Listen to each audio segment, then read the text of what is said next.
Welcome, Gemini. This is your weekly focus for December the 10th through to the 16th, 2018. My name is Tilly, and this is Tarot with Tilly, and thank you. Thank you truly for all the positive, loving, supportive energy you send my way each and every day.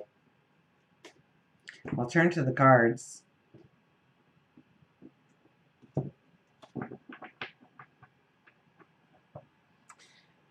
And our first one is Lovers.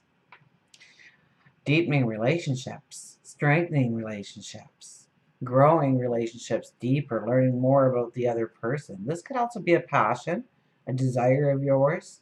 So, seeing new ways of furthering your education. Maybe you meet somebody, they become your mentor, your teacher. But, this is, if you're in a relationship, this is a time when you can really grow your relationship so strong and so deep.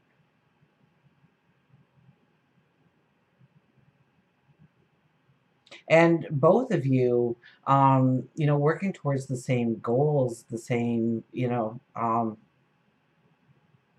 I get this strength, this, it's healthier. It's like maybe you start walking together, or jogging together, or biking together, or hiking together, or climbing mountains, or whatever it may be.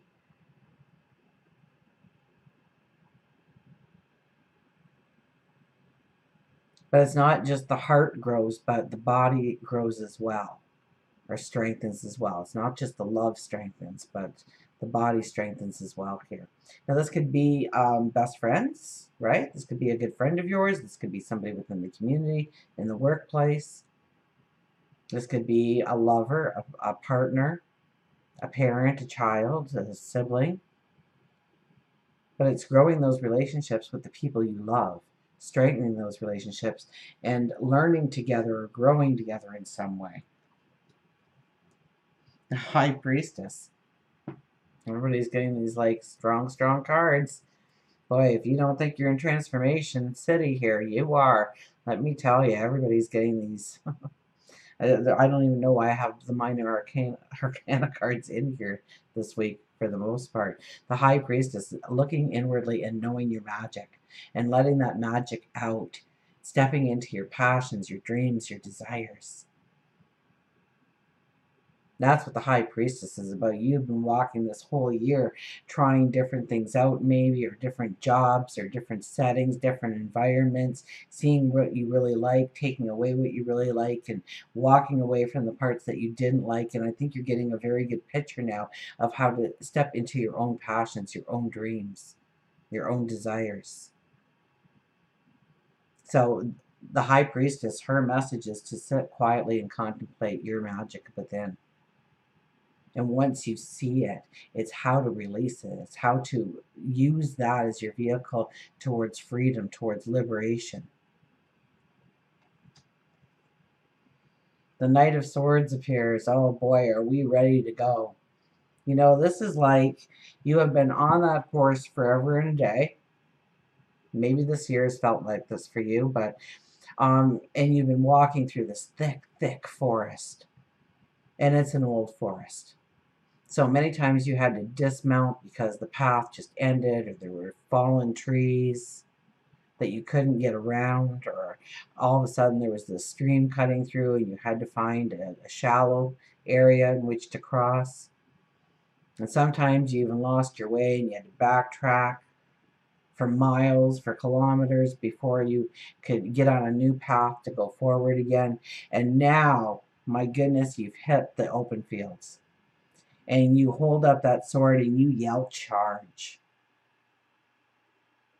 This is going after your dreams with with an excitement, with an exhilaration, with you know.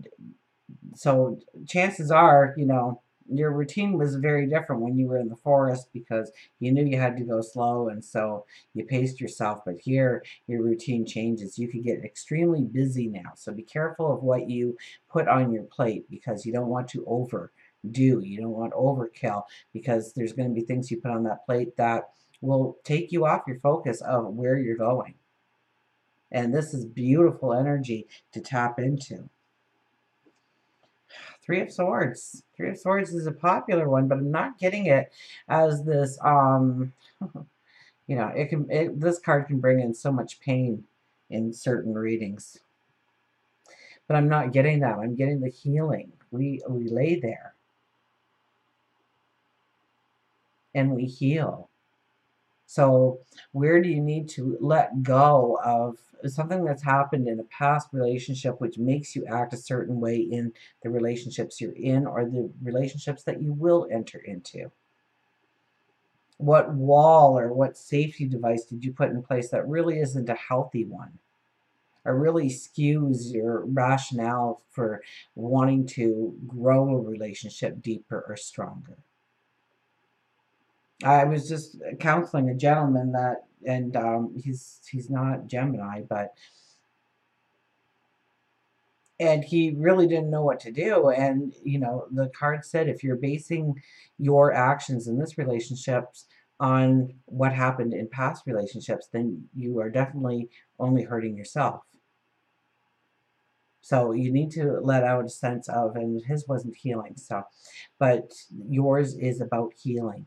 It's about saying it's okay. It's okay that you mess up, that you did something wrong, that you weren't that perfect companion at that certain time in life, that you allowed the relationship to drift apart, that you didn't pay attention to the relationship, or you gave it too much attention and they felt smothered. Whatever it is that you are beating yourself up on.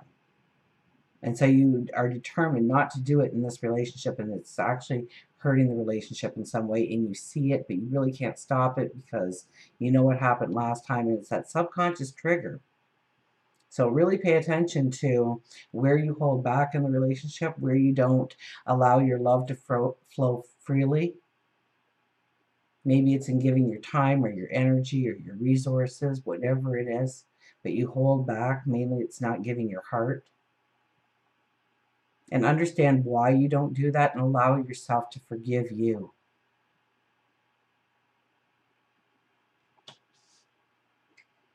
The Eight of Swords, this is perceptions changing. This is like all of a sudden you see a new way forward, where you thought you were trapped, where you thought you were hindered, where you thought you couldn't go forward. This is where you rip that veil off and you see clearly for the first time that there are no swords in front of you, that the path was always open. So it's seeing, it might be new information coming in for you that allows you to understand a new way forward in some venture or opportunity or relationship.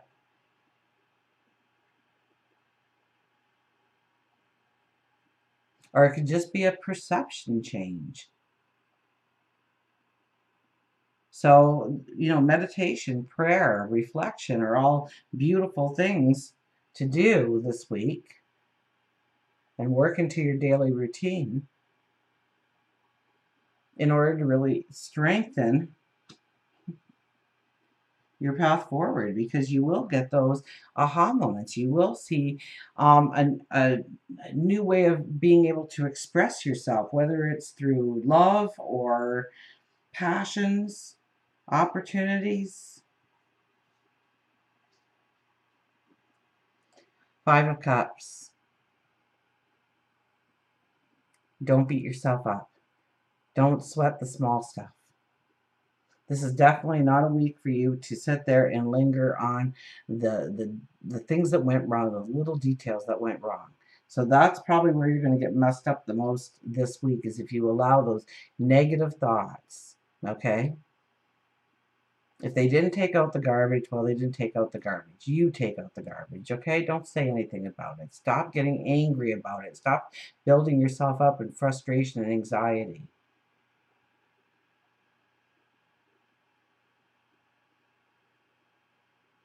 If it's not going to matter in 5 years, don't let it matter this week.